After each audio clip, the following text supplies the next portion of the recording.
కడప జిల్లా బద్వేల్ పట్టణంలోని RTC bus stand ఆవరణలో ఆర్టీసీ డిపో మేనేజర్ నిరంజన్ ఆధ్వర్యంలో స్వర్ణాంధ్ర స్వచ్ఛాంధ్ర కార్యక్రమాన్ని నిర్వహించారు. ముందుగా బస్టాండ్ ఆవరణలో చెట్లు నాటే కార్యక్రమాన్ని నిర్వహించారు. అనంతరం బస్టాండ్ ఆవరణలో ఉన్నటువంటి వివిధ ప్రాంతాలలో చెత్తను లేకుండా పరిశుభ్రంగా చేశారు. బస్టాండ్ ఆవరణలో ఎవరూ కూడా ఎటువంటి వాహనాలను పెట్టి ఆర్టీసీకి ఇబ్బందులను గురి చేయవద్దని కోరారు. కార్యక్రమంలో ఆర్టీసీ సిబ్బంది, ఎన్సీసీ విద్యార్థులు తదితరులు పాల్గొన్నారు. మొదటిగా మా సిబ్బందికి ధన్యవాదాలు తెలుపుతున్నాను. పైగా చాలా అడవిలాగా ఉండేది గ్యారేజ్. సో దీనంతను కొంచెం డోజర్తో చేయించడం కొన్ని మా సిబ్బంది చేసినారు. అలాగే బస్ స్టాండ్ కూడాను చాలా వరకు చెట్లతో నిండిపోయి ఉండింది. సో అక్కడంతా మొత్తం జేసీబీతోను అలాగే మా సిబ్బందితో కలిసి బస్ స్టాండ్ కూడా క్లీన్ చేయడం జరిగింది.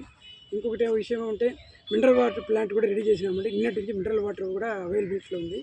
సో ప్రజలు, బద్వేలు పట్టణ ప్రజలు బస్ స్టాండ్కి వచ్చిన ప్రతి ఒక్కరు మినరల్ వాటర్ ఫ్రీగా తాగొచ్చండి బస్ స్టాండ్లో. సో వాటర్ ఫెసిలిటీ పెట్టినాము. అలాగే అన్ని ఫ్యాన్లు వర్క్ చేస్తున్నాయి. చైర్స్ ఇంప్రూవ్మెంట్ చేసినాం. టాయిలెట్స్, బస్ స్టాండ్లో టాయిలెట్స్ కూడా బాగా ఇంప్రూవ్ చేసినాము. కానీ ఏదైనా కంప్లైంట్ ఉంటే మాత్రం ఇమ్మీడియట్గా చెప్తే అప్పటికప్పుడు రెక్టిఫై చేస్తాము. సో ఎందుకంటే టాయిలెట్స్ అనేది ఎప్పటికప్పుడు క్లీన్ చేస్తుండాలి. కొద్దిగా తేడా వచ్చిన వాళ్ళు మళ్ళీ మామూలు అవుతుంది. కాబట్టి మాకు అప్పుడు ఫీడ్బ్యాక్ ఇవ్వండి. సో మా సాయశక్తిలో టాయిలెట్స్ బాగా క్లీన్గా ఉండేట్టుగా చూస్తాము. అలాగే బస్టాండ్లో అనధికార వాహనాలు పెడుతున్నారు.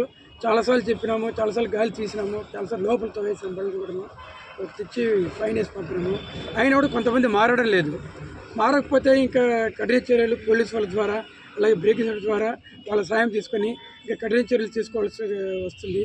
కాబట్టి బద్వేలు పట్టణ ప్రజానీకానికి విజ్ఞప్తి ఏమంటే దయచేసి